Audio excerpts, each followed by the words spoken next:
This is That Video Game Podcast, episode 622 for September 23rd, 2019. Kylo Ren as small forward. More guy on the court. Takes it for the layup.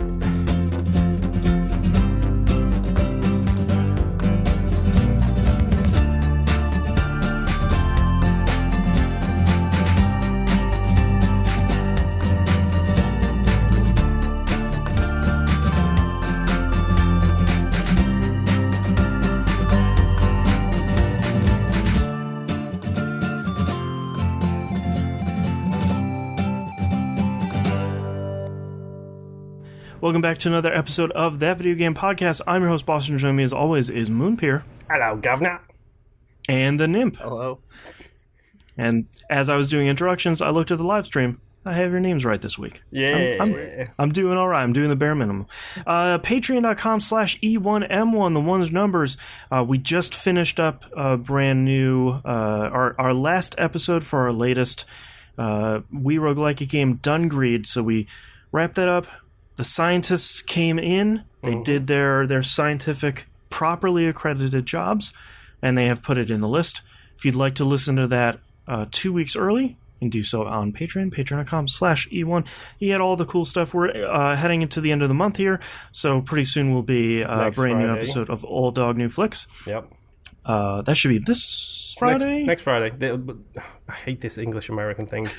The next Friday, which is this upcoming Friday, the 27th of September, I believe it is. Sunday is the start of a week, so it's this Friday. 4 days and a wake-up. Next means the next Friday. Next means the next upcoming Friday. That's what it means. Unfortunately, not in American English, which is bad and dumb. Yeah. So if you want to listen to that a couple of months early, 3 months early, patreon.com/E1M1. With all the business out of the way, Moonpier, what have you been playing this past month? Video games? Cool. Nymph, how about you? Also this past month? Yeah, sure, why not? Let's talk about let's recap the whole month. How about this last week? Hold on. Hang on. Nope, hold on. Don't you even dare. Okay, so I'm going to start with about 3 weeks ago. I played Super Mario I will hurt you. Which I actually did play this week. I think that was this week. Was that this week? Did I complete that game this week? Yep. You people who read my Twitter feed will know that better than I do because I can't remember what happened yesterday. I can verify that True Achievements sent out a message. Awesome. So yes, I played Super Mario Shriek. I literally loaded up the game, went into the menu, it popped out achievement, I closed the game, I uninstalled it. It was a good ride while it lasted. And it was a good Shriek had by all. Yes, there was. And that achievement is still one of my favorite achievements ever. I don't care. It's really great. It's such a deep cut and it's just so good. Okay, so I have a slight problem, and this is a problem I have talked about on the show before. Okay. Specifically, the problem I have is #hard drive space. Yes. I have a 4 terabyte drive and a 500 gigabyte Xbox One. My current I'm going to use the term current, and you know it's a lie. My current memory as of earlier this week was 99.9% full. Okay. You're cramming them in. With 7 games waiting to update that couldn't update because there wasn't enough space to update the games. Wow. So I have a problem. I need to beat or uninstall some games. Okay. Right now, the biggest will they won't they is Gears of War 4. I have not played that game in a while. I don't see myself ever going back to it. It takes up 112 gigs.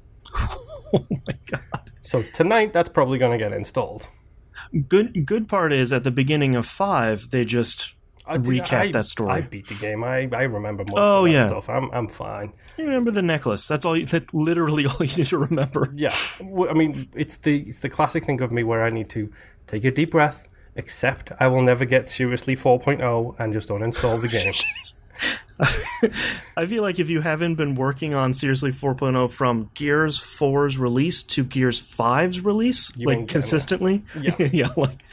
By the way, Gears 5 has a Seriously 5.0 Part 1. Yeah. How dare you? It probably has a secret achievement, which is 5.0 Part 2 as well. How dare you? So I need to just take a breath, accept it, and uninstall Gears 4. Yep. That's fine. Let it be free. Exactly. Release it into the wild. I need to frozen it and just let it go.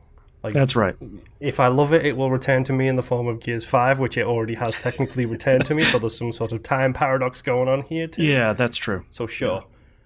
I played Quantum Break. I understand how the time egg works. Yes, exactly. That's right. You go right around the corridor to go back in time, and you go left around the corridor to go forwards in time. It works out perfectly.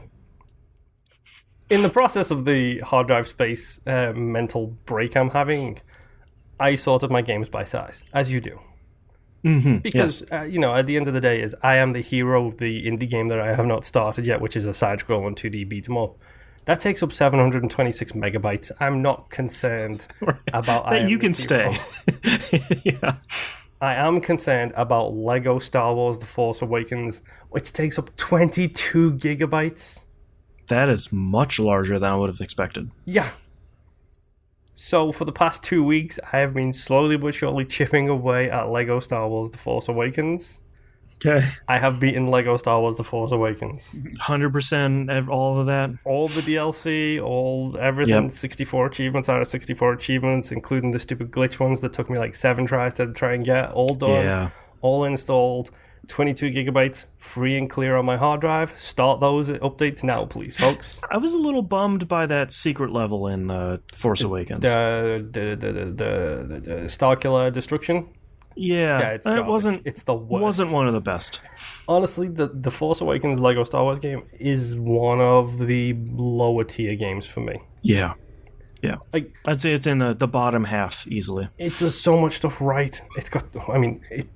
It's something that people talk about when they talk about Alien games, when they talk about Star Wars games, when they talk about like certain franchises. You can nail a game in that franchise very easily by just getting the sound right.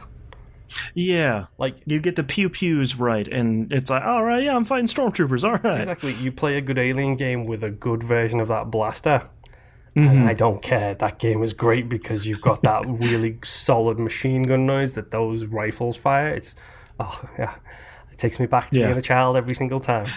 Yep, I adore it. It does so much right, and then just so much wrong. Like there's so much stuff in these games. It's not. And man, that like multi-picking what you're gonna build, that's rough, man. I still don't like that. I was a fan of it when I started. I'm not a fan of it by the end of it. And this game does one of the most cardinal sins for a Lego game that I've ever seen. Which my wife had to listen to me rant about this for like 20 minutes the other day. So, and another thing. So she got the easy version. She got the hard version. You guys are getting the easy version. Okay. When you go into free play in the Lego games, you play a campaign level once. It goes to essentially a Lego version of the movie, story, book, whatever. Then you go back into it and it is free play, and you can choose whoever you want to play through that same level. So yes, out of the 4,000 characters you've unlocked. Exactly. Yeah. Every single other Star Wars game or every single other Lego game that I've played, when you go into that free play mode, the game thinks for itself, and the game thinks, okay, so on this level, to get all of the mini kits, which is the collectible you have to get to build the little Lego model at the end of the level. So for this, you'll need someone who can destroy the gold. You'll need someone who can use force powers, someone who can use dark side powers. You'll need a little person and a swimmer, and then that's it. So you get someone who can destroy those shiny gray blocks, someone who throws a grenade. Yeah. So generally speaking, you go into free play, you pick the one person who you care about. Yep. And then the game will just autofill the rest of your roster with... it like slurps up 8 different icons and goes, here's your team. Yeah. The starting lineup of the Cleveland Cavaliers. Yes. Kylo Ren as small forward, please. That's right. So it does that in all the other Lego games. It gives you exactly the people you need to complete that level and get all of the collectibles. In this game, it doesn't. Oh, yeah? You will go into a level like I always picked Rey from the Resistance base, because Rey from the Resistance base has a lightsaber, has the agility, can use scavenger things, and has a blaster. So she can do like 9 different things. And Rey is cool. And Rey is cool. She can do like 9 things as one character, so you don't need to split out like 5 different characters for 5 different abilities. That's great. Right. And I get into the level, it's like, oh, you need Dark Force powers to open this thing here, so you can go through and get a mini kit. So I just hit bumper, scroll through my 6 people. And it's like, okay, so I've got the TIE Fighter, I've got an Ewok, I've got BB-8, I've got Chewie with the gas mask on, and then I've got Emperor Palpatine or some other thing. Basically, I don't have anybody who can access that thing. It's like, great. Why would you why do this? Why have you broken this? So now you need to then hold Y, go into the character select radial menu, go down to the free play menu, and then find that person on the list of 7,000 people that you can unlock. And not only 7,000 people, but a lot of them have like 5 variants in them. It's just like, oh god, okay, here we go. Let's find someone. I tell my wife I could never remember where Admiral Akbar was on the list. So I could never find him. I always went with Jar Jar Binks because if I needed someone who swam, I just went with Jar Jar because he was very bottom right of the screen. He was right there. Yep. I learned right as I stopped playing the game. It's in alphabetical order, by the way. So Admiral Akbar is actually in the top left. I don't know if I remembered that or if I ever learned it. I was going to bring that up, but... Okay, well, it's 1/3 TVGP figured it out. It's in alphabetical order, so if you need Han, you just go to the H's and find him along the H line. You know what's great is, like, I like that, Moon, you and I assume that they did it wrong. Like, the way they should do it is alphabetical order, because there's 400 characters. But I like that you and I assume that they just throw them in there randomly like the old Lego games. The way they used to do it was the order of unlocking was how it showed up.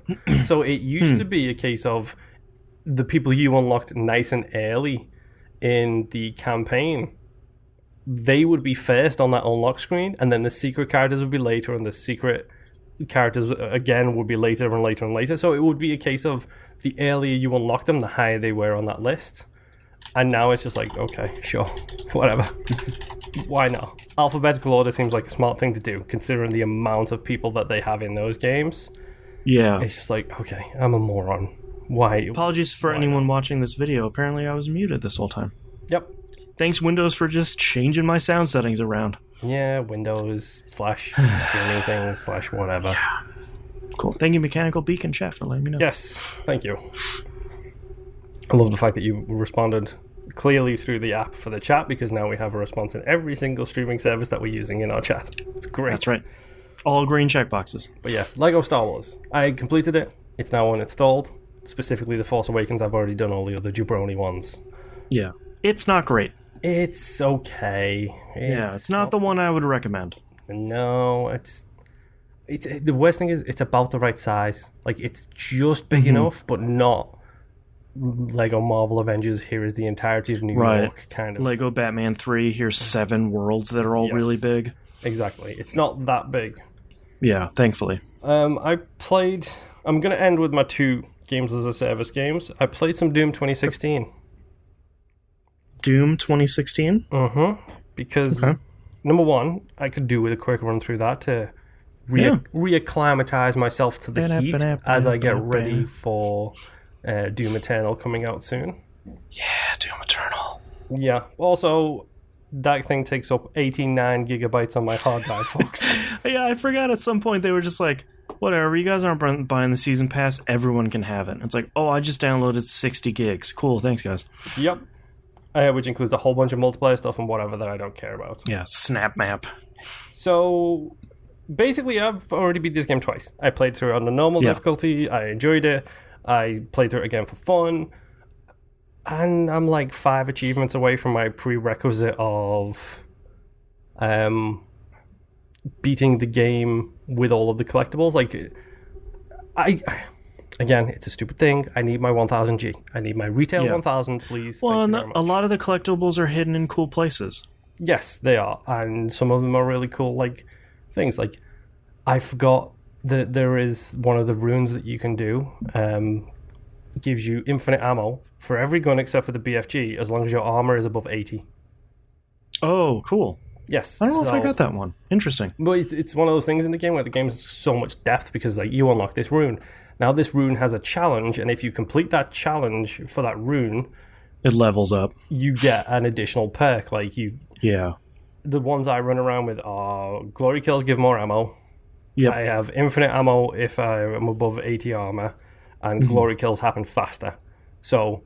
Oh, nice. I don't know if I got that one either. It's really cool because you shoot an imp, he goes into the glory kill animation thing, and then like you click the stick and it's just like sweep flat dead. Like there's no huge animation. It's just you just look at him and he's just equivalence. Yeah.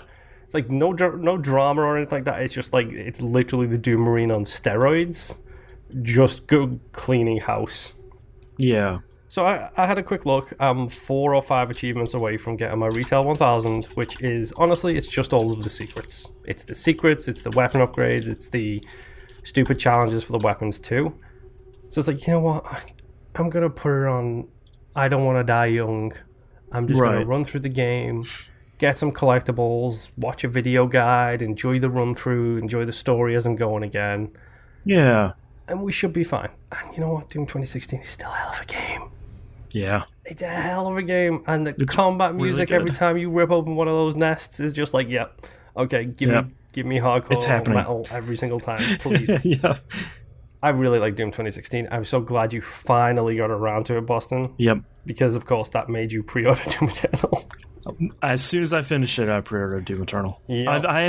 I will be purchasing very few games day one this year, and Doom Eternal is 100% one of those. Yeah. If you haven't played Doom 2016 and you're a fan of first-person shooters in general, stick it on the easiest difficulty and run through it. It's so much fun on the easiest, because like you're really never at risk of dying, and stuff dies really fast. And really satisfyingly as well. Yeah, it feels really good. I just got to the boss, like on my collectibles playthrough now. I just got to the boss where you kill him, then you go to hell, and then you kill him again. I just got to that boss. So good. It's the voice acting is great. Like the story is amazing. The fact that I really like the voice actor for Sam Hayden. Yeah, Samuel Hayden. I really like his like gruff, also robot android voice. Yeah, I really like him. Yeah, Doom 2016 is great. Yeah, you should go play. My final 2 games this week, my games as a service games. Oh my word, I need to get a life. I'm going to start with Apex Legends. So the season pass is coming to an end very rapidly. It's like 2 weeks away at this point for the end of the season pass. I said at one point I would be satisfied with level 50. I'm now level 60 something or another for the season pass on Apex Legends. I am happy. This game is great. It's still so much fun to play it. And there is a current phrase going around my squad, our squad, I should say, which is my wife and myself. Because Em has this habit of the second she sees something gold, which is the highest tier of rarity, she doesn't care. She will literally run into the middle of an open battlefield where there's 7 squads shooting at each other, and we are unnoticed. We're fine. We're quiet. She'll see a death box with a gold like outline, which means it's got something gold in it. And like a magpie. She 100% runs straight at it. And it's just like, okay. So my wife came up with the term that Em is horny for gold. And then that just evolved into horny for blank. Triple takes, shotguns, rifles, whatever it is, it's just become the current ongoing phrase. Right. But it makes perfect sense because it's like you get a loadout that you like. You might tweak that and change it later, but it's like... So my wife right now, I think, is rolling around with... I can't remember his name. The Wingman, which is the Magnum rifle. The Flatline, which is the heavy ammo machine gun. Then maybe next week she'll change her mind and she'll be like, oh, no, now I want the triple take. So then it's like triple take and blank. So it's horny for blank is the new thing where it's just like you tell people what you want by using that phrase. Right. Which is hilarious and terrible. Exactly. Yeah. Which you can actually call dibs. That's the best thing. It's like you literally just go boop boop and he's like, I want it. Or whatever the person says. Right. Apex is still great. There is a new character coming soon. We will see how that goes. It makes me laugh because they're already introducing things into the world where every time it hits round 2, this new person is apparently a hacker. And when it hits round 2, everything gets super glitchy with like the announcements and the screens and everything. It's like, well, oh, cool. There's the character kind of little sneaky introduction thing going on. I like it. It's interesting so far, and we'll see how it does in Season 3. Season 2, I think, is a huge step up from Season 1. Like, good. The progression feels good, the rewards feel good.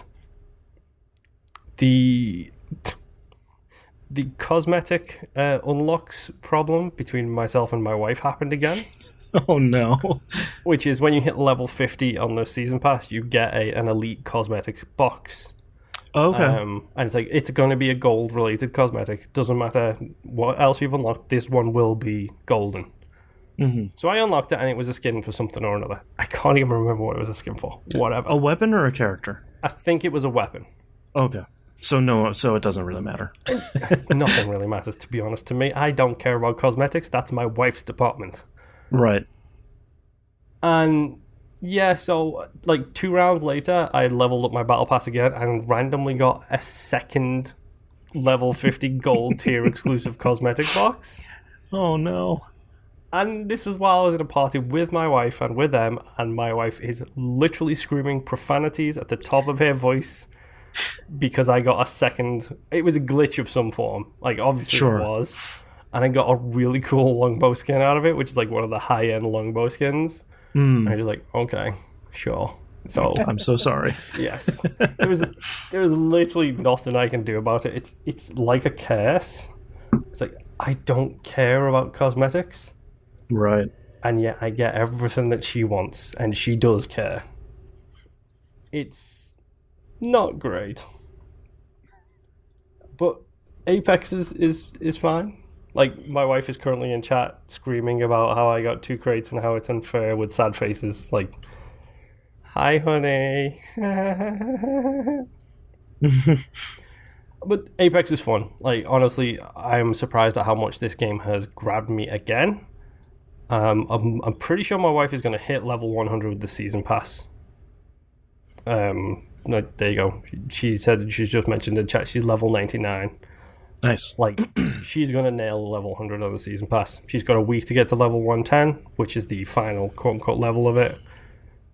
She'll probably hit it. That's to be expected at this point, to be honest. But the season pass is great. Like, the rewards are great. The challenges are great. The different things they've included with this second season pass shows you how it should be done. That's great. It's a shame that they had the whole BS halfway through this season with the stupid special event where it's like, oh, it's only $27 for this one skin if you want to buy it. Right, and it's like, wait, that's not... You guys did that wrong. Mm-hmm. So, in other words, yeah, you got that grubby little mitts on it again, basically. Yeah. That's what it sounds like. But Apex is great. You should play it. A lot. It's free. Yep. And my final game this week, it's good old faithful Dead by Daylight. The old Dead by Friday. I'm saving this for last because Stranger Things DLC just came out. Oh, right. Mm-hmm. And the game also went free play weekends with Xbox Live Gold. Haha. So get ready for delicious noobs as killers. Get ready for delicious rookies as survivors. Yeah. And get all those sweet chivos that you can, because it's funny because we talked about it midweek. Like, I think me, my wife, and a couple of people, Rob and T, talked about it on Twitter. Like, Dead by Friday, definitely going to happen this week. Stranger Things DLC just came out. It's a free-to-play weekend, whatever. My wife started playing it earlier on Friday than we normally start. And literally, it was like the sharks had come out to play. Because all of a sudden, she jumps into a lobby with some random survivors, and there is a level 4 ranked survivor. Meat's back on the menu, boys. Yes. It's 100% exactly what it was. It was literally like the sharks had come out because everyone knows it's a free-to-play weekend, and you're going to snag Get up those blood points. Mm-hmm. If it was like a double XP weekend, that would have been even worse. Oh, man. So she jumps in. I've never seen a rank 4 survivor, ever. I've never gotten that high enough to be ranked with rank 4 survivors.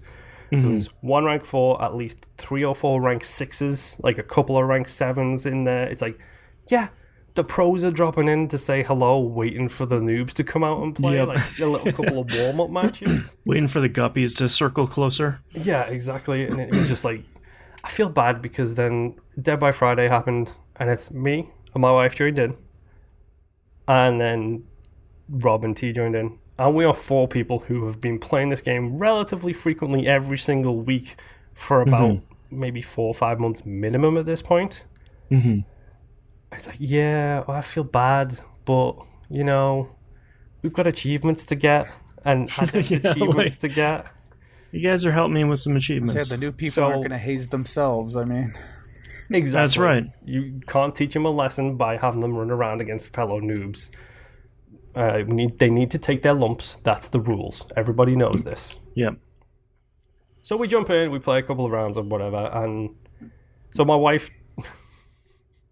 It's the friendly competition that exists between my wife and I.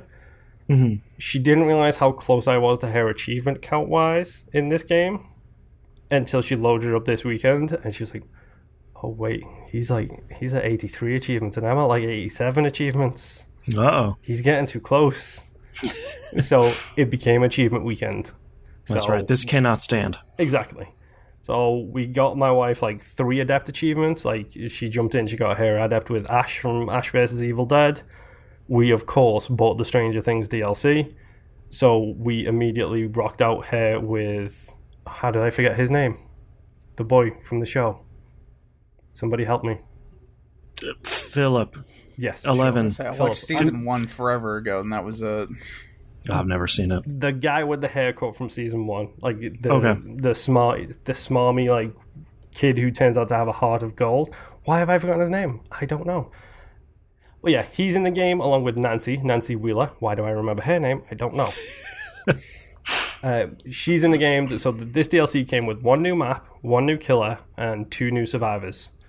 Nancy Wheeler and funky hair guy who your wife in chat says Steve Harrington. There we go.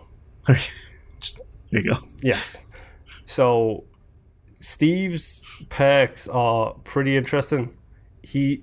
At the end of season 1, I don't know if you will remember this, Nymph, but there's a bit with Steve where he's wearing sunglasses and he's got the bat with the nails in it and he's protecting the kids. Yeah. He is literally designated as their babysitter while everybody else is dealing with more important stuff. That is one of the perks for him in this game. It's called the babysitter, and it's all about helping other people in your group. The image for it is him wearing sunglasses with this nailed bat looking over his shoulder kind of thing. It's one of the coolest perk images I've seen in a long time. He looks pretty close to his actual human being. Like, he's the closest, like, actual survivor to the real-life actor that I've seen in a while. Oh, right. Because they deliberately don't get likeness rights. They kind of skew it because that would be more expensive. And Nancy's is pretty spot on, too.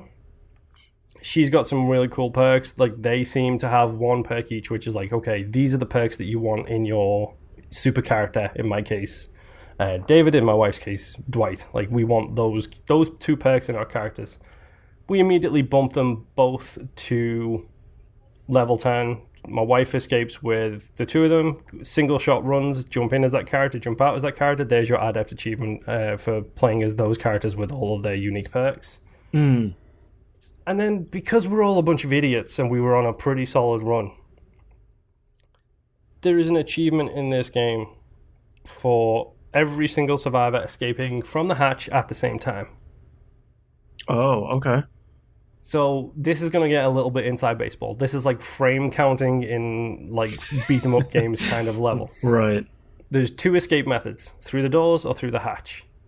The official designation for the hatch is that the hatch will only spawn when the number of generators repaired exceeds the number of living survivors by 1. Okay. So you need 5. Yes. So in order to have everybody escape through the hatch, you need to repair every single generator, then don't open the door to get out, find the hatch, have a special consumable item on your person called the Black Key, which will open the hatch ahead of schedule, and then everybody needs to escape through. But the hatch only stays open for 5 seconds while you have when you use the key. Oh boy, okay. Yeah. An achievement both me and my wife had decided we ain't never getting there. Sure. Never. No way we're ever going to get that. We thought, let's give it a go. Let's try it out. Let's just try it. You know, we've had nothing but, like, baby killers for the first... That probably phrased wrong. We've had nothing but amateur killers for the first, 10 rounds that we played or whatever. So let's just give it a go. Hopefully we can get one. We can repair the Jennies, because literally the match before we decided, we repaired all the generators and the hatch spawned on my feet. And I was like, oh, wow. Well, if only we had a black key, we could get that achievement. Right. We didn't. We all escaped. Next round, you're like, hello, motorbikes. Jeez. Next round, we thought, let's give it a shot. So we jumped in. We took some black keys with us. It didn't go well at first. Okay. The killer was really good. Mm. But then we made it through the skin of our teeth. We repaired all of the generators. I was dead on hook. My wife was dead on hook. T and Rob had somehow managed to avoid being hooked so far. We repaired the generators, and then the hatch spawns at my feet. Again. Like, okay, sure. Why not? Why not? And my wife is the one who has the black key, so she is with the other two. And it's like, okay, I'm on this part of the map with this house and this fence, and completely not helping at all. She finds her way to within the aura range of me, like, and then we meet up, we open the hatch, all four of us jump out, and we officially unlock the achievement, Where Did They Go? Nice. Which is a great achievement name for a killer looking for 4 people who just randomly escape through a hatch, which is impossible unless you have they just suddenly disappear. Exactly. We were so happy. It was so worth it. And my wife made poor life choices to stay up till like 11 p.m. on a work night for this exact reason. That's dedication. And it was great. It was so much fun. Like, the Stranger Things DLC is...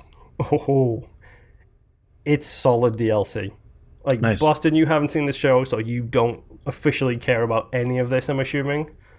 I care about it because I think Dead by Daylight is cool. Yes. So the killer is the Demogorgon. That's the killer for the DLC, for the Stranger Things DLC. That's the big bad guy from the first season. He is terrifying. Like, pink and slimy, and does the 4-leaf mouth thing open with a mouth. Oh no, inside. I don't like that. Like, makes horrifying noises, and his terror radius is not a heartbeat. His terror radius is 80s synth Stranger Things remix of the Dead by Daylight theme. That's incredible. Really good. It sounds so cool when he's coming close to you, and you just hear this synth start to kick up, and it's like the Dead by Daylight theme remixed with the Stranger Things theme. That's great. Like, the music is like, it's a really solid musical touch to like bring in that thing. And the new map is the labs where the actual Demogorgon is from. Like, it's where the research base in the first season. It's that labs. Okay. It has the giant like slice in the wall that shows you through to the other dimension. And it does the effect that they have in the show where the other dimension is seeping through. And it's in the TV show, it's referred to as the Upside Down. So it's like this place where it's got like these little particle things in the air, and everything is grey and blue. Like, it's a really cool effect in the show. And in the labs, it's half overtaken by the Upside Down and half normal. So you'll be running through rooms, and you'll run through a room into a corridor, and then the corridor just goes blue. And it's got all this Upside Down effect, like vines and stuff all over the wall. That's cool. And I've never played on the map before, so I don't know where anything is. Yeah. Like, I don't know where any of the generators are. I don't know where any of the good spots to hide are. I don't know anything. That's exciting, though. It is, and it was cool, and it's the most expensive DLC they've done. How much was it? I think this one's $12 for the killer 2 survivors. That's still not that bad. No, it's normally like $7. I think it's that's cheap. I think it's $7 for a killer and a survivor usually, and generally speaking, they come with a map. But no, it might be my favorite piece of DLC for the game. Also, I have a passion for the actual series itself too, so that helps. Right. If they make a Stranger Things Season 2 DLC, I will be extremely pleased. But yeah, it's fun. It seems great so far. Yeah. And then randomly last night I decided I'm just going to play I'm going to clear out a couple of my dailies, and I got the Adept Shape achievement. Hey, there you go. Which is Michael. I finally got Michael's Adept achievement playing with the rookies. So nice. Apparently I need to focus more on waiting for rookie days and then coming in and cleaning house with my killers to try and get those achievements flyed up. But yeah, Dead by Daylight's still great. Sorry, I keep talking about it every week. It's okay. Hashtag sorry, not sorry. New stuff every week. Yes. It's exciting. Dead by Friday. Join in. There you go. Nimp, what have you been playing this past week? All right. So starting out, I played more of the Utawarerumono Zen, or Zan game that came out last week, and I managed to beat it. It is Oh. really short. Okay, that was unexpected. Yeah, like I said last time, they really just hit the high milestone story points. So the story just kind of went real fast. Yeah, the real Cliff's Notes. Yeah, I think it only took me about 12 hours to beat it altogether. Nice. But I've been doing like a ton of extra grinding and stuff in it just because you can unlock different items and scrolls to equip to your characters and all that, and I really liked it. The story isn't anything. I would most definitely not start with this. If you're interested in this series for anything, don't start with this game. Either start with the anime or start with the 2 visual novels on the Vita or the PS4. But yeah, I mean, I've started unlocking music tracks and just playing those in the background now because I really like the music and the art style. Yeah. I mean, they really fleshed out the art style for the PS4, so it looks really nice. It looks a lot like Okami. How they have the broad brush strokes and stuff like that. Oh, nice. So it looks really nice. And it was nice to come to a simple game because you're just hitting square to attack. If you feel froggy, you hit triangle. You get something flashy. Right. And after coming from Astro Chain, where you're mitigating 2 characters at the same time and you're trying to get everything to line up and do what you want, it was just really nice to just sit there and hit a button and watch a bunch of guys get blown away. So, the next game that I played was Shantae Half Genie Hero. And I am still horrible at platformers. This one, but you're practicing.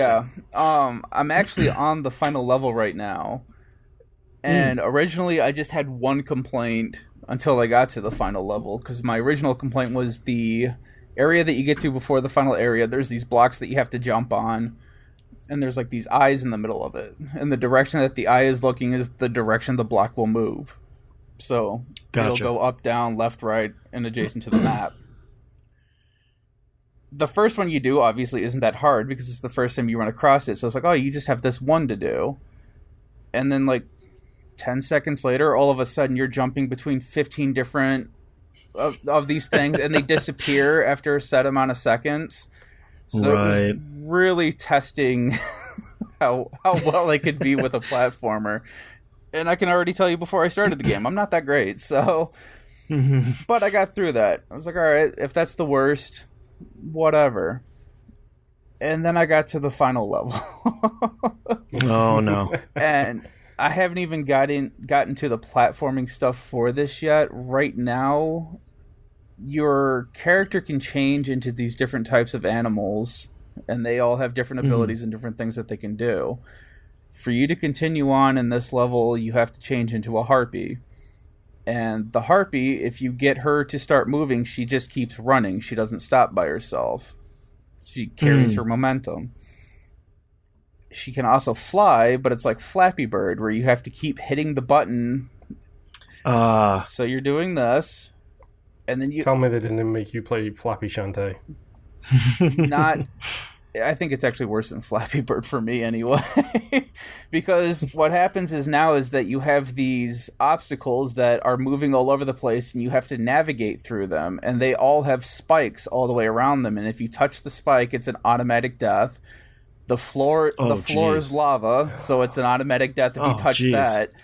And I've gotten to this point where I managed to get through like this whole Rube Goldberg machine, and I'm stuck on this last part because there's these 2 blocks that are rotating clockwise or counterclockwise on the map. And you have just enough room in between to fit your character.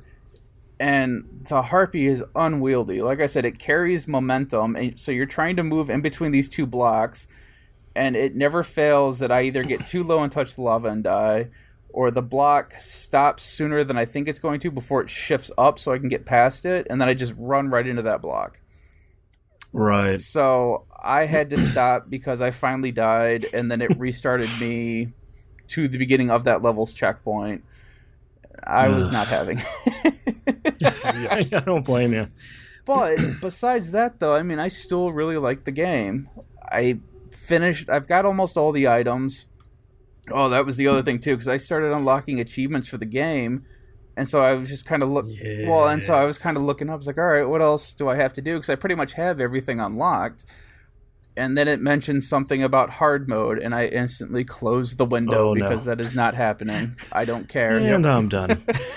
But I mean, you're doing all kinds of fun, dumb stuff. Like I just gave a blobfish grandmother a pink trucker hat that says Hot Granny on it, and she was really happy about it. Yeah. And then I got my heart piece, and I carried on. So, what? Just a normal day. Whatever. That just makes me think of Vegeta's Batman shirt. Pretty much. Yes, Mondo cool. So, I'll keep trying Shantae. I'll get it eventually, because it took me a while to even get to this point. So, I just got to get the timing done and everything. It's just my patience today was not having it. Yeah, I mean, it's the same thing with with the platformer in general, isn't it? It's like you'll take 2 weeks off, come back and clear it first try, and wonder what the big fuss was about. That's what I'm hoping. Or I'll come back 2 weeks later and still can't beat the stupid thing. Yeah, but it's not hard. It's just you don't use that harpy that much. So this is my first time really using it. So I haven't gotten used to how it's carrying the momentum and how it moves and all this dumb crap. It's just a pain right now. Next game that I played was Demon Gaze 2 on the Vita. Everything you and Boston play sounds like animes. Kind of. I mean, they're mostly. This is all of my backlog stuff still, so. Right there with your brother. Yeah. So this is a first-person dungeon crawler, much in the vein of Etrian Odyssey, where you have a map that you're filling out, and you've got traps and all this other fun stuff that you're trying to avoid and marking on your map. But in this game, and in the first one that they had, you are fighting these demons as bosses, and once you defeat them, you capture them, and then they will join you. The last demon that I fought was Lupus. Yeah. And I saved... So I actually looked at my save file, too. I haven't touched this game since December of 2017. And I started it again earlier this week. Remembered how to get into that boss fight.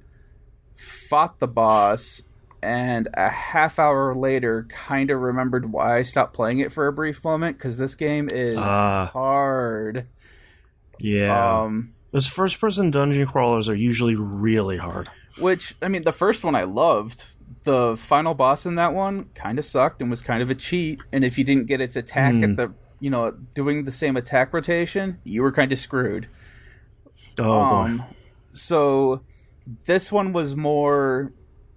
There's no good way for you to heal your party members while you're in battle or out in the dungeon, because your healers are only doing like 69 HP heals, and you don't have a whole lot of HP. I think right now the highest I have is like 289 or something like that, and they're level 16, and these don't break. Oh, okay. I don't think they break past 999. But you're not healing for a whole lot. The items that you get that can heal for a whole lot are just single unit heal items, which the problem is bosses tend to hit your whole line. So a single heal item's kind of a waste at this point, because as soon as you heal them up, they're going to get hit again and knock them back down, and you're just in an endless healing cycle. Right. Level grinding doesn't work in this game because everything kind of grinds up with you. And have you tried petrifying the main character? No. Honestly, I don't even know if you can in this one. But yeah, so I jumped back into that, fought the boss, and that boss took me about a good half hour before I finally got her nailed down to what I needed, what I needed to do to keep going. And I beat her, and I think that was the reason why I stopped playing a couple years back, was because I just couldn't make headway against her no matter what I did. And the crappy thing is that every time you go back to the hotel that you're at, the rest, they'll charge you, but the rate keeps going up every time you go back to rest. Oh, rough. Yeah. And I had no money at that point in time. So it's kind of a pain. But that was also kind of why I wanted to pick it up and try it out. Because like I said, I really liked the first one. The first one wasn't as bad as this one. It seems like this one, they kind of bumped it up because people wanted it more hardcore. And I hope they're happy, because it is. You got it. So, I'm going to try to keep playing. I wanted to play more of it this week, but I just got stupid busy, so I haven't had a whole lot of time to do much of anything. But I did beat her, started up going into the next dungeon, got a little lost, a little turned around, warped back up, and realized that I went into a dungeon I should not have been in yet. Oh. But I was able to hold my own, so I was doing all right. Nice. Games. So the last game that I played is Control. Yes. I just finished getting the Prism at the Black Quarry. Oh, okay, So okay. That's all. I was just like, God, is that one of the guns' names? No. Because I don't remember. I got it. Okay. So, and that's all I'll say about location and stuff like that. Yeah, you're quite a ways through. Yes. I'm getting there. Something clicked with me where I started playing this game being pretty strategic, and now I'm just kind of running in there and shooting things and not really caring anymore. Throwing park benches. Yeah, and I don't know what made the switch, because I mean, the enemies are getting a lot harder. Yeah, and a lot. I think. Go ahead. I was just gonna say, I think it's one of those games where when you start, you feel weak. Like you do, like you take a few hits and you're dead. It's when you start embracing the powers and just exactly what you can do with all of the different powers. You upgrade your skill tree a lot more. All of a sudden, you're just like, I don't care. I'm going to run directly between these 7 people and just start throwing rocks and fountains and statues all over everybody. Well, and I think that started clicking with me when I got the Seize ability. Because I would have people run at me, I would get their health down, and then I would seize them, and then I would see which way they were running. It's like, okay, I've got something over there and something over here. There's this big thing in the middle, so I'm going to work on that while the 2 peons are off doing their thing until I need to get more. Yeah. But yeah, I'm really liking how this is going. I've already got, I think I have all the achievements for collecting everything. What was it, the 120 or whatever? Yeah, they're pretty easy. Yeah. I think there's like 300 something collectibles, so like it's super easy to get everything. My wife came in here Friday when I was playing, and I was just reading through them. And she was like, what are you doing? And I'm like, just reading. Just reading. And then I was like, you want to watch this jacked up puppet show that I've got? That's right. Uncle Mr. Bones. Yes. Yes. What the quarry might be... For the longest time, it was one of my favorite visual locations in that game. Not visual set pieces, just visual locations. Like, I love the sky in that area. It's just something absolutely phenomenal. And it's huge, too. Well, and there's also that city that's apparently in the far off distance, too, which I didn't know what that was, and I happened to pick up something and read about it. I'm like, oh, okay.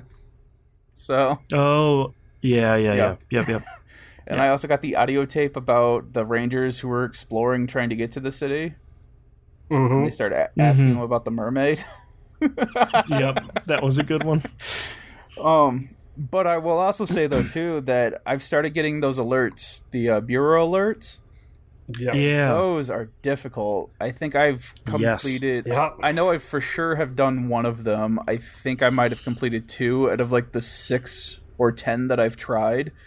Because these guys just like bum rush you, and you've got nowhere to go. Yeah, I had the best luck with the. I think they call them escort, but they're not really escort ones. It's just like protect these 2 the personnel protection people. Ones. Yeah, personnel protection. Yeah. Those ones were pretty easy because you have 2 other people fighting with you. There was one in the mailroom that I was trying to help a squad or something. I didn't really read what was happening. All I knew was that all of a sudden I had like 4 or 5 people helping me. But even then, though, I mean, we got wiped out. I think I accidentally killed the last guy because he got in the way when I was throwing something, and I think that's what ended the mission. Yeah, you gotta get out of the way, guys. I'm throwing a tree. Yeah, especially at that really big thing that was coming at us. It's like, I don't know what you think you were doing, but yeah. Yep. The game should have been into it by now, but if you can, always go for the big orange balls first. Yeah. The healing ones. Yeah. Yeah. Those things are terrible. Until you can take them over, and then they're really good. Yes. And those balls I hate. My God. Mm-hmm. Yeah. Yeah. So anyway, I've got a bunch of I'm keeping track of a bunch of things that I've got questions on, I guess, that I'm waiting to spoiler questions just about. Waiting to see what the game does. Yeah. Yep. And there's like a bunch of things too that I've already got. Like I've got a list of theories of what I think is going on. And so far, I have a pretty decent idea, and everything's kind of checking out with it. But I'm waiting for that final twist just to see what happens. Right. Yeah. But yeah, I'm really liking the game. Can't play it when I'm tired though. It's too easy to make stupid mistakes. Yes, it is. Yeah. But that's all I've been playing. So on to Boston. So Apple Arcade came out this week. Yes. Tell me about your 1,000 mobile games that you tweeted about this week. I'm really impressed because their initial press release was like, we're going to release 100 high quality mobile games. I was like, okay, cool. Like, sure, you're going to release a lot of stuff.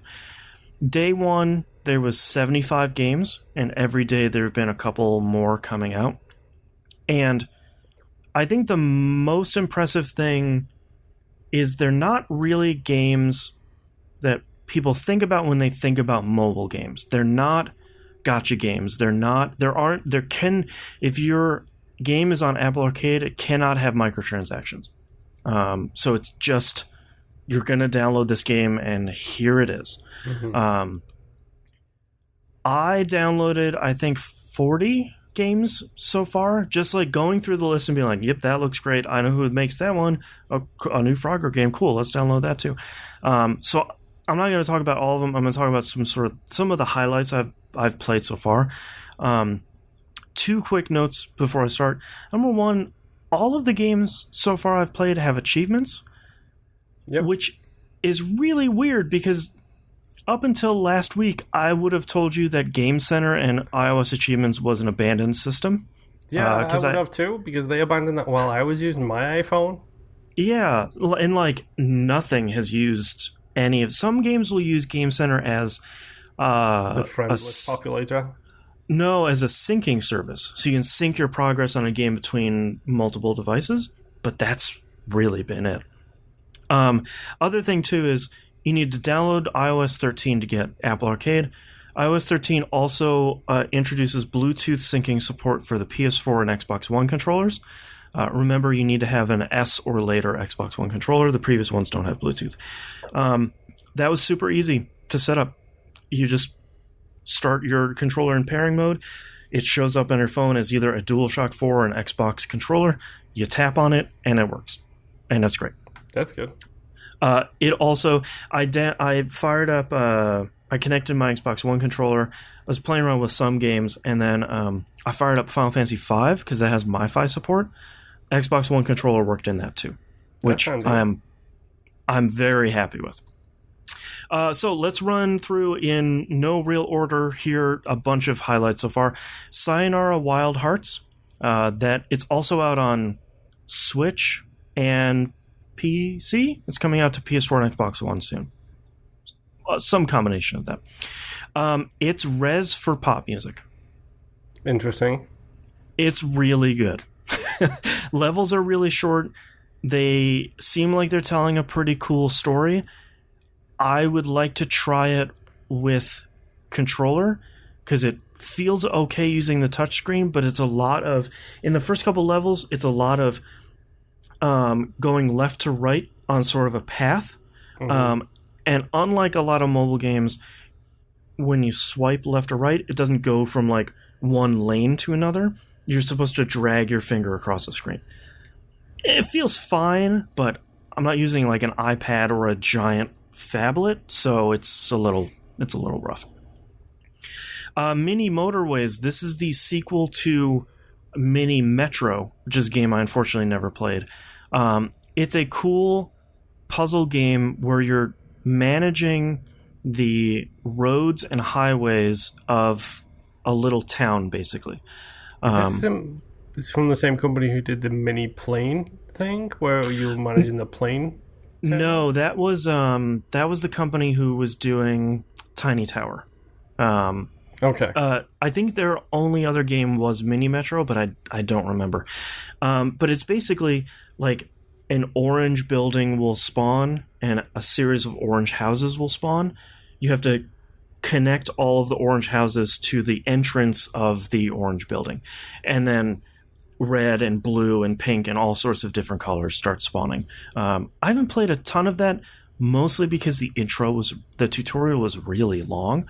But it seems pretty cool, and my wife has been playing it a lot. Great part about Apple Arcade is it applies to your family account, so you can one $5 a month charge can apply to up to 5 people. So that's helpful. That's really great. Looks like the young one already has a start. Now you just need to get the young one an iPod Touch. Yeah, do they still make those? I don't know. Dude, I'm so far out of the Apple ecosystem. Yeah. Like, it's wine at this point. So am I. I don't know. I played another game called Dear Reader that I want to spend more time with. It's basically you're organizing text snippets on a page, and it starts out with Pride and Prejudice. So, like, you sort of know where the text fits in the conversations that are happening, but I haven't spent enough time with that to say if it's good or not. Exit the Gungeon. Yep, I was waiting for this one. Exit the Gungeon. I really need to play with a controller, like, very badly. So number one, have you guys heard the Enter the Gungeon theme song? Yes. Okay, so Enter the Gungeon, it's a very they extend the enter really long, the Gungeon. They just replace enter with exit this time, so it's the same theme song, but it's just Exit the Gungeon, which is really great. Story-wise, it actually takes part after the ending of Enter the Gungeon. So, this isn't a spoiler for Enter the Gungeon, but each one of your characters has made a mistake in their past in Enter the Gungeon. Their whole thing is they want to create the gun that destroys the past. It's actually a gun with like a barrel that curves back towards you. Okay. Yeah, it's great. So, once in each one of those characters, when you go to their past and you make the right choice, the choice that they didn't make, you fix their time, and because of a time paradox, the Gungeon disappears.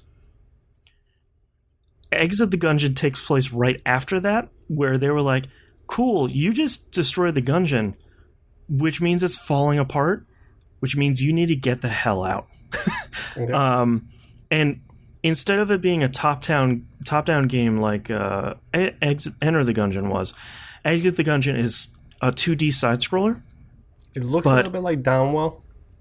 A little bit, yeah. But what's so funny is they even keep the jumping up and down in universe.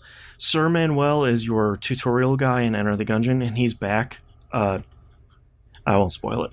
He's back in a different form in this game because of some stuff you do in Enter the Gungeon. And he is very much like Fez, where you turn the world and everyone's like, oh my god, 3 dimensions. He is amazed at you being able to dodge roll ascending and descending, which is the way you jump and you jump down, which is really great. So it feels really true to Enter the Gungeon. You get the game's most powerful gun when you start off in the tutorial, which hilariously is the pea shooter, which is famous for being hot garbage in Enter the Gungeon. So it feels right in sort of the Gungeon universe. Yeah. I haven't played a lot of it because playing it with touch controls doesn't feel very good. It does, thankfully. I synced my PS4 controller and I was playing with that for a little bit to get through the tutorial. It had the PlayStation button icons in there. So it's my hope that after the exclusivity period, it will come out on other stuff, because that'll be where I'm playing it. I was going to say, when does this come full circle where you decide that you need to start streaming this on a TV? If I could, that would be great. You just need to get an Apple TV, and then you can stream from your iPhone devices to your Apple TV. It probably would, but there's no way in hell I'm buying an Apple TV. I can't even afford my phone, nevertheless, anymore. I played a game called The Pinball Wizard. It is a screen-by-screen pinball game where you are playing as a wizard, but your character, the wizard, is the ball. So you're flinging your wizard around the screen. I don't know about this one yet. I need to spend more time. It felt really unfair to start, and then when I died, I was like, cool, that's great. Here's all the experience you just got. We're going to level you up a bunch, and now the game is suddenly much easier. And it's like, cool, you could have explained any of that at the beginning. Sounds like a roguelike to me. It very much feels like it, so I want to spend a little bit more time with it, but I'm for some reason I'm not clicking with it at the beginning, but I need to spend more time with it before I can say whether or not it's great. ChuChu Rocket Universe. Get away from me. The biggest compliment I can pay it is that it feels like a ChuChu Rocket game. It feels very much like the game we played on Dreamcast. There are some on Dreamcast. Thank you very much. Everyone should have played ChuChu Rocket. It's really great. There are some levels now where you can spin them around, so it's almost like Mario Galaxy, where you're going around a planet. That stuff feels pretty great. Terrifying. Yeah, it's pretty great. I haven't put too much time into it, but in me checking out the first world, it's sort of like, yeah, cool. All right, that's ChuChu Rocket. I'll get back to you later when I feel like playing something a little bit more puzzly.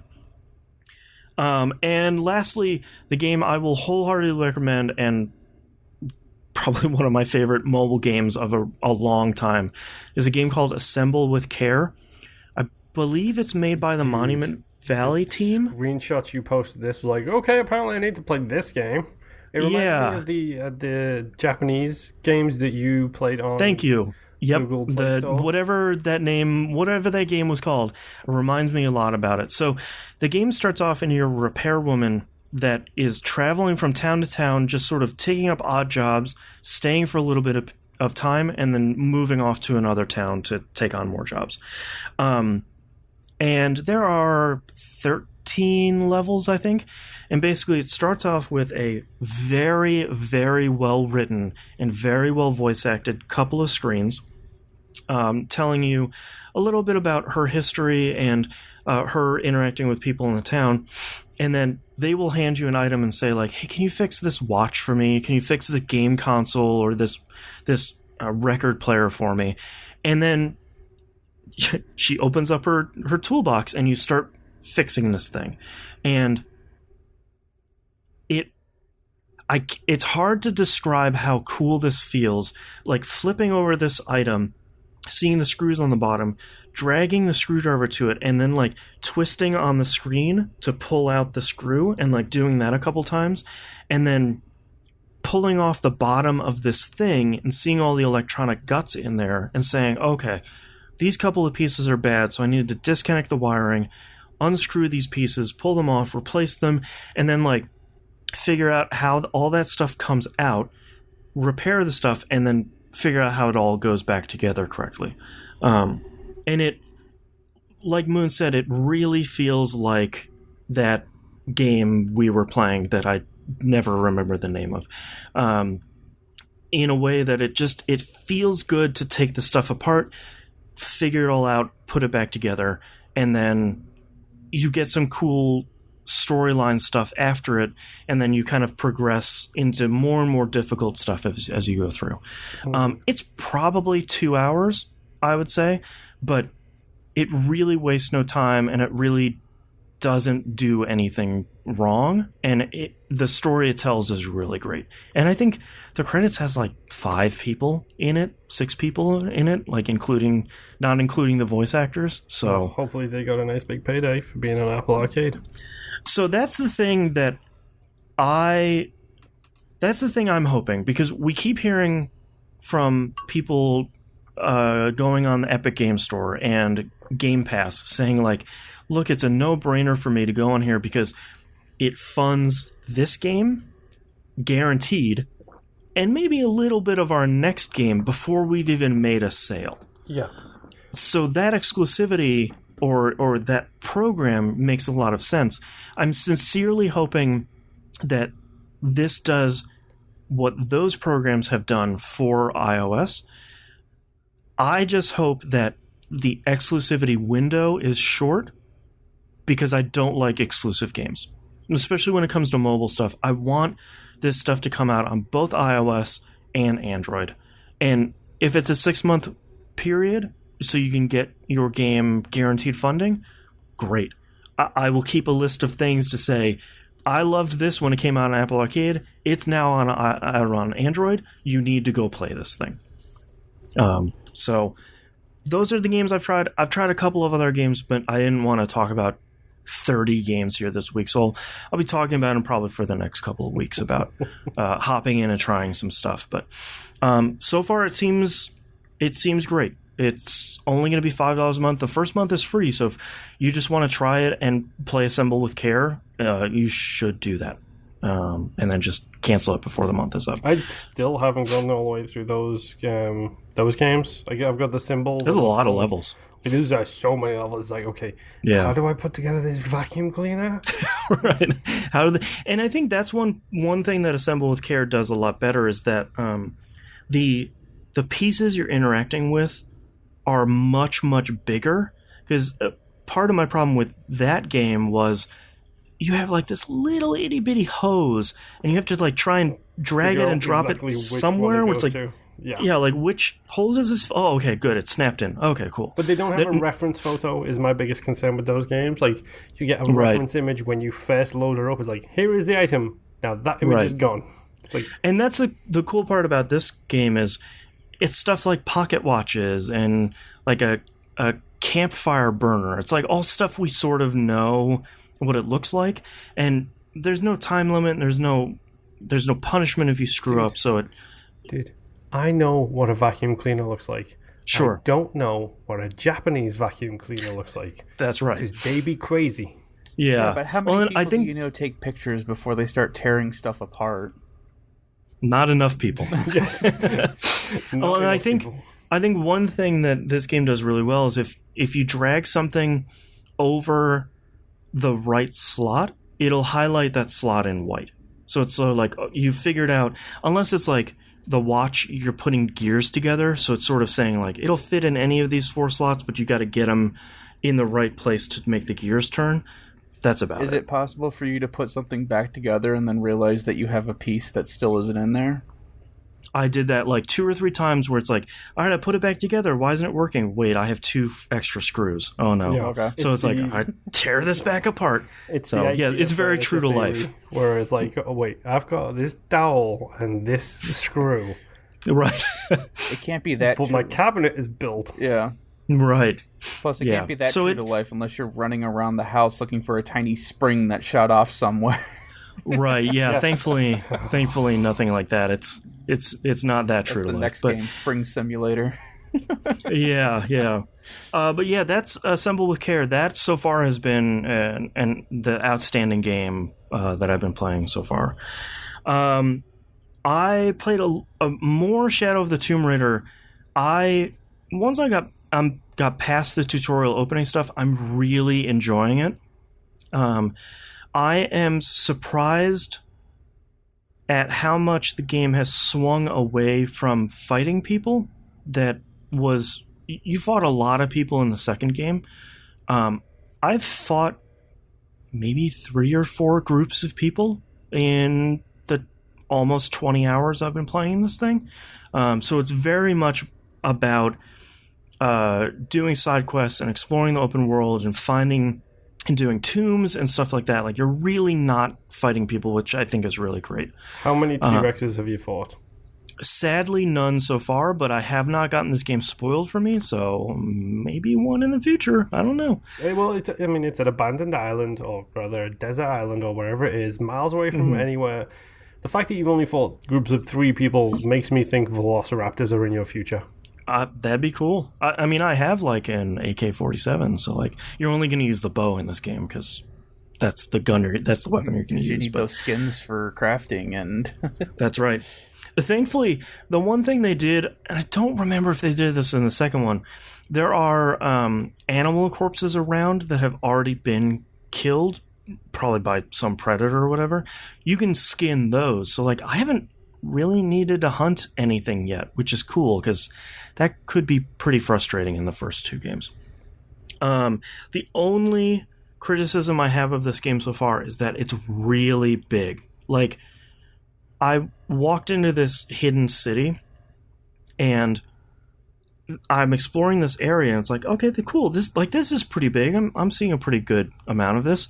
That was a quarter of this city. Like, it's monstrously huge, and I think it's gotten to the point where some of this stuff is a little too big, and I'm really worried what's going to happen if they make a next game and make that even bigger.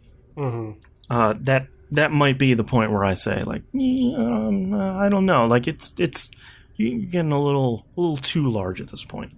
And the only other downside is the story's not great so far, but it's buoyed by Laura and Jonah spending a lot of time together. Jonah's that big guy that's sort of always been with Laura since the first reboot game. It's basically the 2 of you exploring this island, which I liked that in Gears 5 with Kate and Del, and I really like it here in Shadow of the Tomb Raider.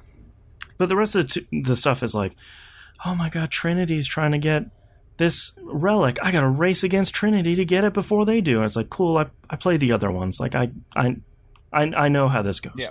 Trinity's bad. We're racing against them. I got it.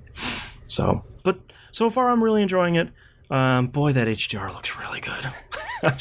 There's a lot of like underwater stuff with just the rays of light coming in the top. It's just like, yeah, man, HDR looks really good. But lastly this week, Legend of Zelda Link's Awakening came out. And I've played a lot of it. Let's get the bad out of the way first. The frame rate is really bad. Really bad. In dungeons, it's really good. 60 frames, rock solid. So it's just the open world. It's the open world. I can understand some areas where there's a lot of enemies and there's just a lot of stuff happening on screen. That's fine. It's also the open world when you transition from one section to another and the text of the area, like Mabe Village, comes up, the frame rate tanks. That text goes away, frame rate shoots right back up. So it's one of those things where like, okay, I don't understand this, but I get it. So that aside, Link's Awakening is really great. It's probably the cutest game of 2019. It looks incredible. I'm playing it. Whoa. Yes. You said it's the cutest game of 2019. Yes. You know the other game that came out this week on Switch, don't you? No. Untitled Goose Game? Yes. You can't. Well, it's not the cutest game starring an a-hole goose. Like, okay. It's not the third Hitman game starring a goose. I really like the graphical style they've went with. It almost looks kind of like claymation-ish, but a lot more smoothed over. The tilt shift effect that they have on the graphics is really, really cool looking. And I think the biggest thing I can pay it as a compliment is they literally, it's a one-for-one remake of the original Link's Awakening, down to where enemies are, rocks are, like I'm undigging shells out of the ground where they should be, like nothing has been moved. And that's the only thing they've done is they've added stuff, and they've added just a little bit of stuff, and I think that's great because Link's Awakening has always been my favorite Zelda game, and part of the reason is that it is a very small overworld that is very densely packed, which they had to do because it was an original Game Boy game. They have recreated that really well. The remix music is really great. His little pitter patter when he does the dash move is really great. Just this little. All the sound effects are perfect, and I saw all the violin thing that you retweeted. Yeah, picking up each one of those, like the new versions of the Windfishes song is really great because now instead of a chiptune approximation of a violin, it's just no. We brought in like a violinist, like they played it. Here's the violin music. It's really, really good. I never played Link's Awakening DX, the Game Boy Color one, so I never did the Color Dungeon. I just did that earlier today. That was pretty good. That was pretty fun, and it was nice to see, like, oh, every time you hit the final boss, his shell changes to another color. That was probably really cool on the Game Boy Color. But it's nice to see they've taken all that stuff forward here. The one thing they did add is a new NPC who will help you build dungeons of your own. Yeah, I've seen little bits of this. The build your own dungeon thing. Yeah. It's not great. No, that's about what I heard. Consensus. Yeah. The real bummer of it is it's a really cool idea. And it sort of brought me back to like Dragon Quest IX, where it's like, these random dungeons you're finding. The pieces for the dungeon are all made out of the tile set of dungeons you've already finished.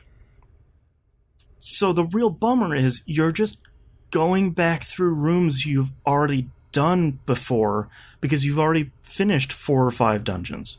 Yep. So the real bummer is that there doesn't appear to be, unless I haven't found any, like a secret tile set or something, because I'm still not done. I'm probably 3/4 of the way through.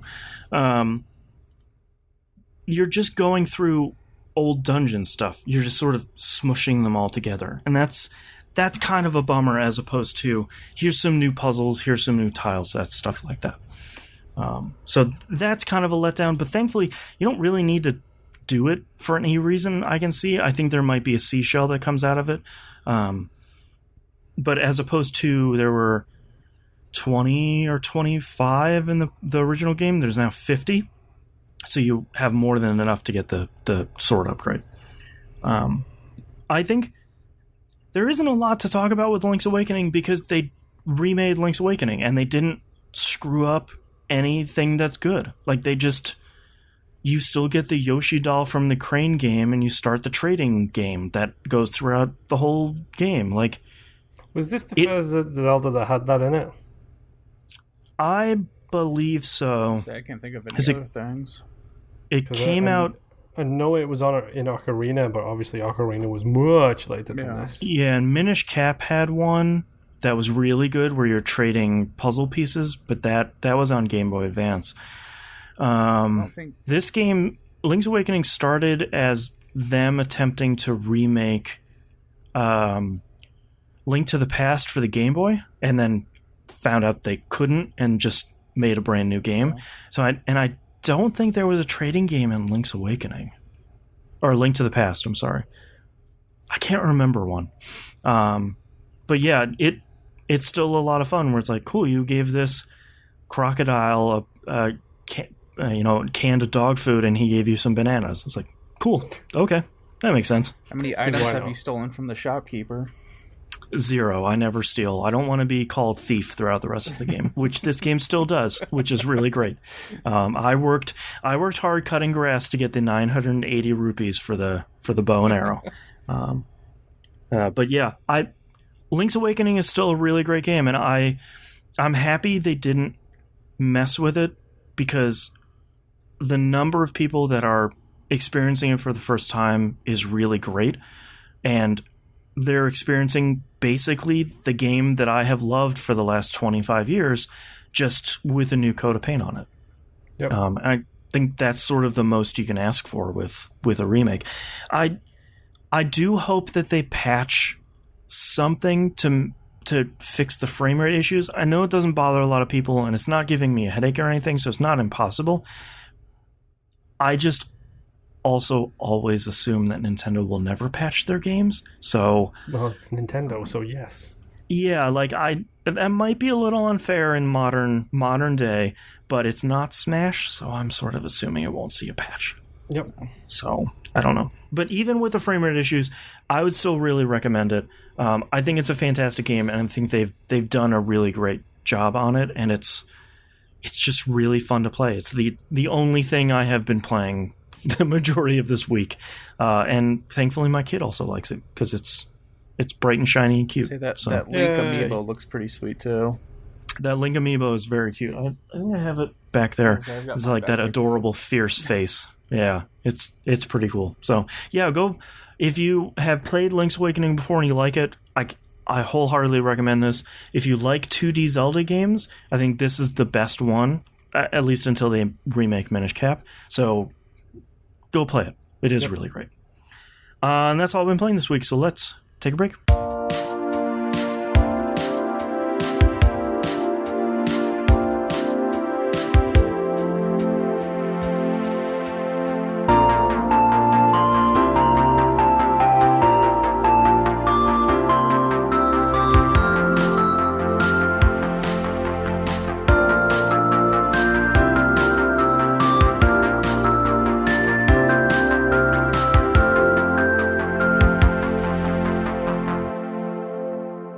Let's talk releases for the week of September 22nd, 2019. Contra Hardcore comes out on PC, Switch, PS4, and Xbox One. The demo of this came out recently, and it has gotten about well received as I thought it would be based on when it was announced. So, yep, not really a Contra game for anyone that is curious about it. So, maybe you don't need to bother. The Surge 2 comes out PC, PS4, and Xbox One. Oh, now sounds like a good time to start playing The Surge. Yeah, Surge 2 looks pretty cool. I feel like I totally missed the first one until The Surge 2 got announced, and people were like, yeah, oh, awesome, a sequel to The Surge. The first one was great. And I was like, oh. The Surge okay. is one of those games that it's the argument that the B tier game is not dead.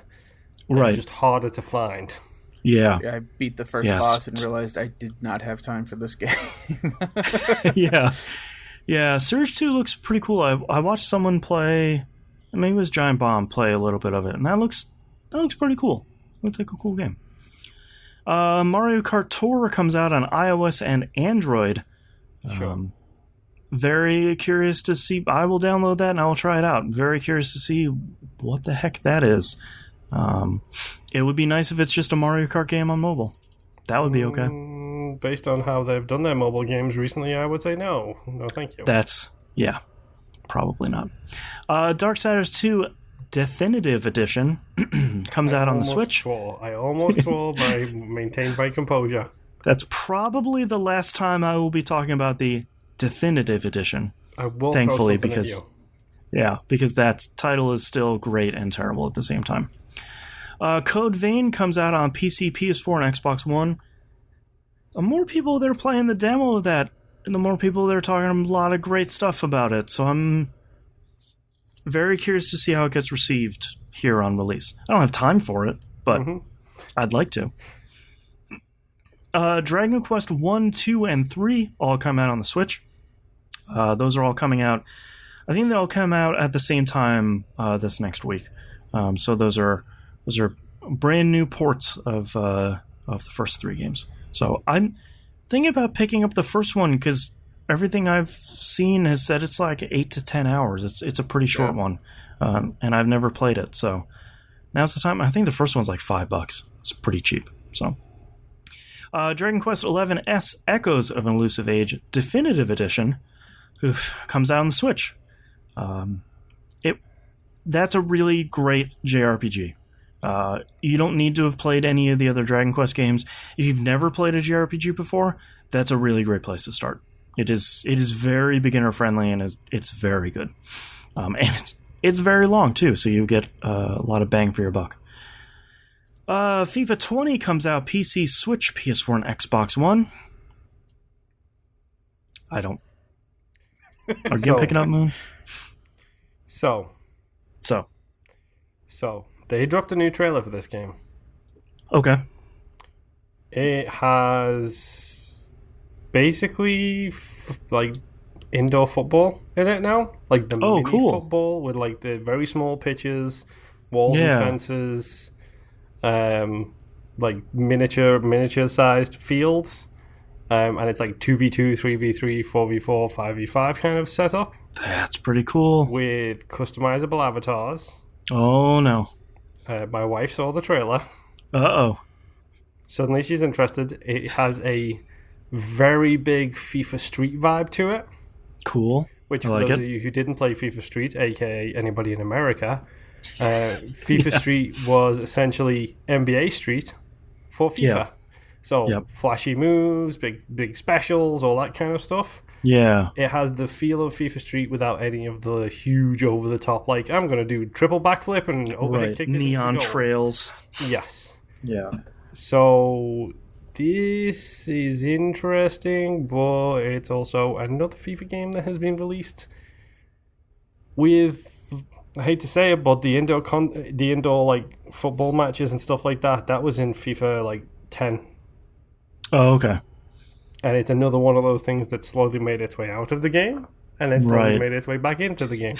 Long enough for them to say, you've been asking forever, and for the first time ever, it's coming in the game. It's like, wait a minute. Brand new feature. Yep. Well, the best part is, all you guys have to do is wait a month, and it'll be $20, so... That's true. Mm-hmm. Yep. Wait until January, and it's cheap. Yeah. It has a campaign mode for the Street version specifically as well, so... Oh, no, that's dangerous. Yeah. Yeah. Ori and the Blind Forest is coming out on Switch. There's a demo available now. Go play it. It's really good. Mm-hmm. It's a great Metroidvania. It's not too long. It's not too difficult, except for the flooding parts. Those are hard. But there's only like right temperature. Yeah. It's really great. And last but not least, Moonpier's wife's 2019 Game of the Year, Tropico 6, comes out for PS4 and Xbox One. Yep. Tropico games are really great. If I start speaking in a slightly racist Southern American accent next week... El Presidente! And refer to everyone as El Presidente, that's just because my wife has beat it into me, so sorry about that. Yeah, that's okay. Those games are really great. Yes, they are. Let's move on to news stories. Night School Studio has finally announced the release date for their second game, After Party. This is the Oxenfree developers. It is coming out October 29th. Yeah. It's coming out on October 29th on PC and Mac on the Epic Game Store, PS4, and Xbox One. Xbox One, day and date, will have Game Pass. So I am super pumped that I don't have to pay for another game. There's another game that I would have probably picked up day one. Yep. If anyone doesn't remember, we talked about this a while ago when it was announced. Basically, you get sent to hell and you need to outdrink the devil. Yep. And that's all I have really paid attention to, because that's all I really need. It's like Oxenfree devs, outdrink the devil. It's like, okay, cool. I'm with you wherever this story goes. Yep. Match made in heaven. Yeah. Or hell. Next news story, Void Bastards developers have announced a new piece of paid DLC and some challenges. They announced the Tidy Cleaning... Sorry. The paid DLC is called Bang Tidy, which is great. They introduced the Tidy Cleaning Corporation, which means there's a new ship type and a new enemy type. If anyone hasn't played Void Bastards, it's basically like every corporation has their type of ship. Like, this one might have a lot of food in it, this one might have a lot of ammo, that sort of stuff. There's a new weapon, and there's also something they're calling Tidy Vans that they say suck out the oxygen in an area. I don't know what that means, but that sounds pretty terrifying. Apparently, if you play this on Game Pass, you have the DLC already, you don't need to purchase it. I have not yet fired it up to find out, but if not, it's only $5. So that's pretty great. And the other workplace challenges pack they're coming out with is new areas and a bunch of challenges, and you can modify with additional difficulty parameters. So if you thought Void Bastards was somehow not hard enough, you monster, you can make it way harder now. You actual monster. Yes. And if you haven't played Void Bastards, you really should. It's really great. And last news story, Elite Dangerous's long time coming tutorial finally landed in the game this past week. Yep, huge update. Stuff, yeah, a lot of other stuff that I don't understand. Like some microtransaction currency stuff that seems pretty interesting. So they added I think they're calling it the ARX currency. It's basically your Microsoft points, whatever. But you can earn them through gameplay, though, right? The change now is that every week you can earn up to 400 of those. Okay. So if you keep playing, you don't have to actually spend money to buy any of the cosmetic stuff. Nice. I looked at the store, too. They also changed it because the store used to be, at least on the Xbox, and I would assume on the PlayStation and on PC as well, every time you tried to go to the store, it would open up a web browser. It wouldn't be in-game. So right. They changed that now so that it's all in-game now, because it was real janky on the Xbox. None of the consoles have good browsers. No. Yeah. So with doing that and being able to add, or being able to get the 400 ARCs a week, I looked at some of the pricing, and the pricing is actually not that bad. The most expensive thing that I had seen just kind of looking around was the lights that you could get, which were like 66,000. Or I'm sorry, 6,600, not 1,000. Okay, that's not bad. Yeah. So I mean, and I think everyone started with 2,000 ARCs already. Oh, great! So get out there in space and play. But I mean, there's a bunch of just simple stuff that they added that's huge for us, but everyone's kind of like, okay, whatever. Right. Yeah. Cool. I guess the reason why I wanted to put it here is if you haven't started Elite Dangerous before, now might be a good time because there's a good tutorial in there now, and these two guys that I'm recording with are more than happy to help Sherpa you as you get started in space. Yes. Yeah. Let's move on to questions. T-Bomb Rocks has a couple of questions here for us this week. He says, former Rare staff reveal Salamandos, a collectible album celebrating over 30 years of game dev that will feature new music and music from games they've worked on. What composers or groups of composers would you want to make an album similar to this? I feel like I would want like a greatest hits of Assassin's Creed, because there's a lot of really good music in there. Yeah, but and there's a lot of like once. Yeah, and there's a lot of like background music where it's like there's not a lot going on here. I'm going to speak for my wife for once, as is my legal right to do so, and say she would very much appreciate a collaboration album of every single shanty from every single Assassin's Creed game ever, please. Yeah, they did put out some shanty albums. Yeah, but now they've got like the shanties in the new games and the shanties in the old that's games. true. Like, I don't know if they've kept up. And there's different shanties in Odyssey if you have a male crew versus a female crew. That's right. Yep. So, it's true. Yay. Honestly, music-wise, give me the specifically. I know it's probably already available out there, but give me themed episodes around specific things. So Final Fantasy villains, give me the villains theme for every single Final Fantasy character, but give me the original, a remake and like a modern redone version of it. Like, I use this reference all the time. One Winged Angel is a fantastic song, or a fantastic piece of music in Final Fantasy VII. One Winged Angel in Kingdom Hearts is the best piece of music. And something for you, Boston, Kenny Omega, professional wrestler extraordinaire who does like fighting tournaments. His finishing move is called the One Winged Angel. Just thought you'd like to know that. Yeah, but like you could take the original PlayStation 1, you could take the Kingdom Hearts 1, and then you could take like they perform it every time the Final Fantasy music tour goes around. Yeah, like they always perform that, of course, because it's like it's the big hit. So you could sort of put those three together. That'd be cool. And you have to have the one from the Black Mages in there. Mm-hmm. Yeah, you have to hear it as a rock Black and roll Mages song. are just great. Yeah, Black Mages are so good. Yeah. I feel like I wish we got more like developer platform collections. Where it's like, here's Capcom's Super NES stuff. Like it's one CD. We've taken the highlights out of a bunch of games and we sort of put them all in a collection. I feel like we don't see either. It's like, here's a soundtrack for one game, or here's a 15-disc soundtrack for our 30-year history. It's like, could be a middle ground here. Just do like now that's what I call video games 1989. That's right. You know? Now that's what I call bleeps and bloops. Yeah. Because I think that would actually be cool to have it segmented every year, just to hear how different and varied it was between the consoles and just genres in general. Yeah. Hey Boston, have I got a project for you?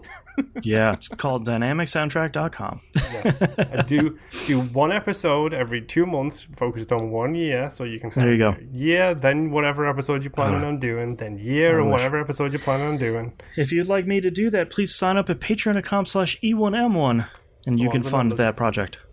Yeah. T-Bomb Rocks also asks us, Rockstar now has its own gaming launcher. Feel free to eye roll there. This is most likely to prepare for Red Dead 2 on PC. You also get San Andreas for free right now as well. What publishers could benefit from having their own launcher? For me, it would be Capcom, because it would be great to have access to their entire, or at least most of its catalog in one place. I think two different questions here. Number one, what publishers can benefit from having their own launcher? Every single publisher can benefit from having their own launcher. 30%. They benefit by 30%. Yep, they want 100%. Yep, exactly. Yep. Who would I like to have their own? Everyone? Because launchers don't matter. Yeah. It's funny because I feel like for the longest time, Steam was that place where it's like, you want to see every Capcom game, just filter by company and select Capcom. And now it's sort of like, what gaming company should have their own platform? Like, let's bring back Square Enix's Play Online. Play Final Fantasy 11s, play some Tetramaster, anything but have a web browser in there. Yeah, Play Online was rough. I think the problem is it's not the publishers having their own launcher that is stopping them from doing this. It's they just don't want to, or they don't see the infrastructure. Yeah, or they don't see the profit in it. Like, Capcom could very, very easily sit there and say, we can put out every single one of blank games. They just did it. They just did the Castlevania collection. Let's say suddenly Sega wants to put out a new Streets of Rage collection, if it hadn't already been done, which it has. At the end of the day, every one of these publishers and developers and everything, they put a black line, they put a red line. This red line is how much it's going to cost us to make this thing and make it available in a format and deal with all of the troubleshooting, the different machines that everyone plays it on, bugs, things like that. This red line is how much it will cost. This black line is how many we will have to sell in order to make it profitable for us. Right.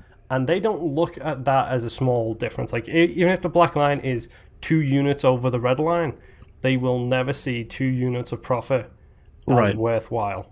Right. That needs to be 3, 4, 6 times over the red line for them to be bothered doing it.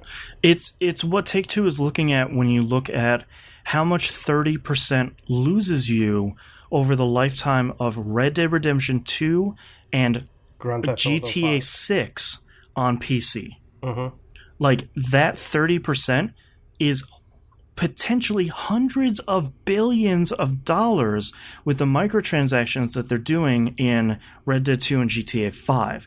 GTA 5 is the most profitable video game of all time. It's the most profitable media thing of all time, blowing out everything out of the water because those shark cards make them a lot of money. Yeah, and it's not even just like the shark cards. It's like everything else. Like the shark cards...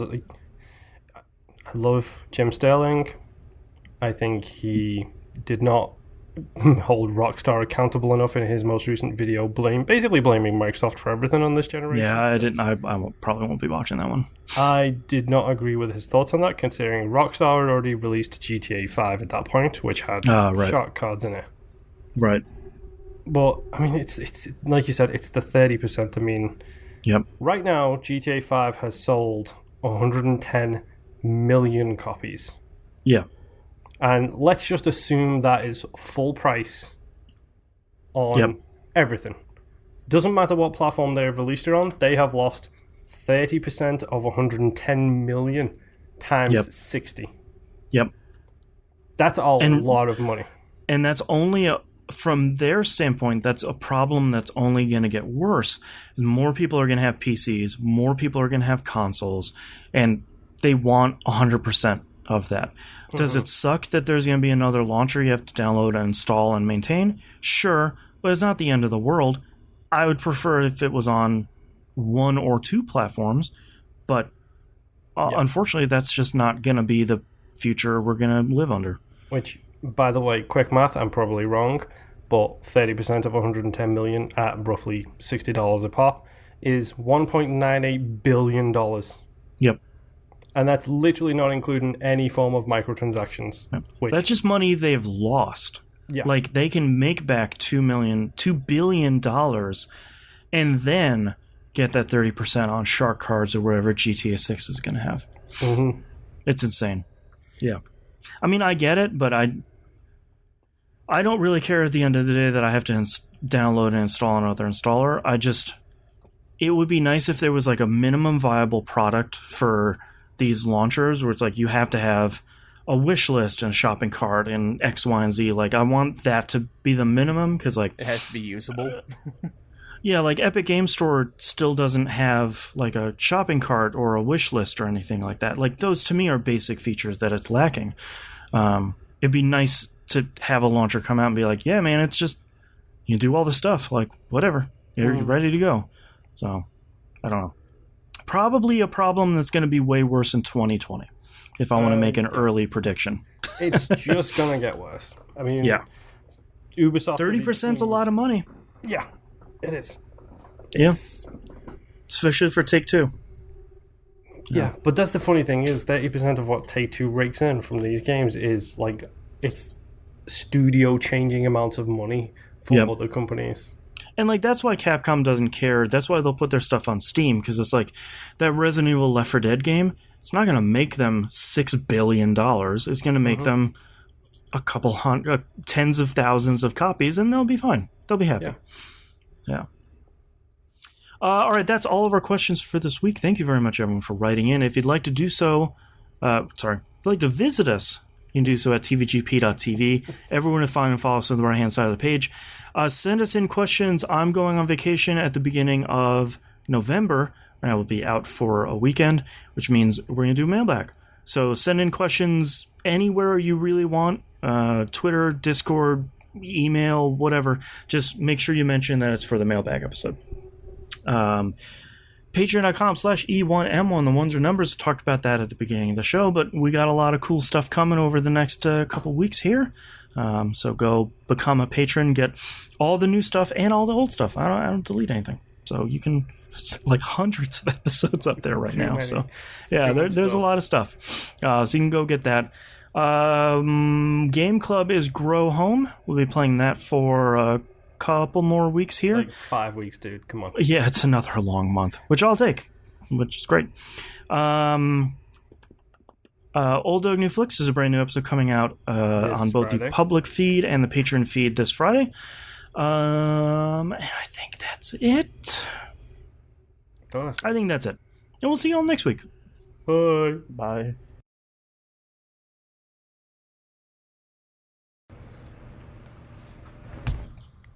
I only have two spooky lighting. Woo! I only have two titles this week. Dude, I got 5. I'm going to start with you, Nymph. Alright, I have a good Shriek. I have a slight problem, which is pretty much every week. You get the pew-pews right. It takes me back to being a child. Kylo Ren is a small forward. Yep. Snap map. Snap map. It didn't go well. Cleaning house with killers. Your wizard is the ball. And it feels like a ChuChu. Rocket. Is the ball. Okay, Moon, what about you? Probably vetoed straight away. Horny for blank. Yeah, unfortunately. Reacclimate myself to the heat. I am so sorry. Baby killer. Also vetoed, but it was a really good sentence. Yeah. Just lupus. Just lupus. Just Lupus. the word lupus. Jacked up puppet show. That image is gone. Velociraptors are in your future. And something else I can't understand my own rating. Oh, launchers don't matter. Velociraptors are in your future? Yes. I have 99.9% full. Kylo Ren as a small forward, which I put a check mark next to. It's going to be that one, I think. Yeah, you get the pew-pews right. Your wizard is the ball. Lupus. Jacked up puppet show, and Velociraptors are in your future. I also like Velociraptors, but I feel like the Kylo Ren one is... For me, it's Kylo Title Ren with a bullet. or Jacked Up Puppet Show, because Jacked Up Puppet Show is a great tenor phrase. That it one makes is me too, think yeah. of bodybuilders in a puppet show. Yeah, just a bodybuilder puppet show. Mm-hmm. That'd be great. I do really like Kylo Ren as a small forward. Yeah. I think I'm going to circle that one. I think that's our strongest one. Yeah. Okay. What does a small forward do? I don't know sports. No I idea. don't know. Here. That's what we have Google for. I think they do the 3-pointers, but I'm not sure. Let's see. Is there a small forward? Oh, go ahead. So, basketball. I knew it was basketball. I knew it was a position in basketball because I played too much NBA Live 15. All right. So, small forwards, also known as this must be great for the podcast. As the 3 is one of the 5 positions in a regulation basketball game. Small forwards are typically shorter, quicker, and leaner than power forwards and centers, but typically taller and larger than either of the guard positions. So they're just scrappy. Seems like it. Okay. I can get behind that. All right, let me know when you guys are ready to go. I'm kind of ready. I'm just going to make some BS up and hope it sticks. I like it. Yeah, because That's the show. yeah. All right, starting in 3, 2, 1. This is That Video Game Podcast, episode 622 for September 23rd, 2019. Kylo Ren as small forward. Smallest guy on the court. And he takes it for the layup. Maybe. All right, thank you so much, everyone, for watching us live. The audio at the beginning of this was totally borked up, and I'm sorry. Yeah. On the video. If listening to the audio is totally fine for you. Yeah. So it's all Boston's fault. Everyone. that's all my fault. Blame XSplit. Grumble. All right, we'll see you next week, everyone. Bye. Bye. Bye. And we can stop recording.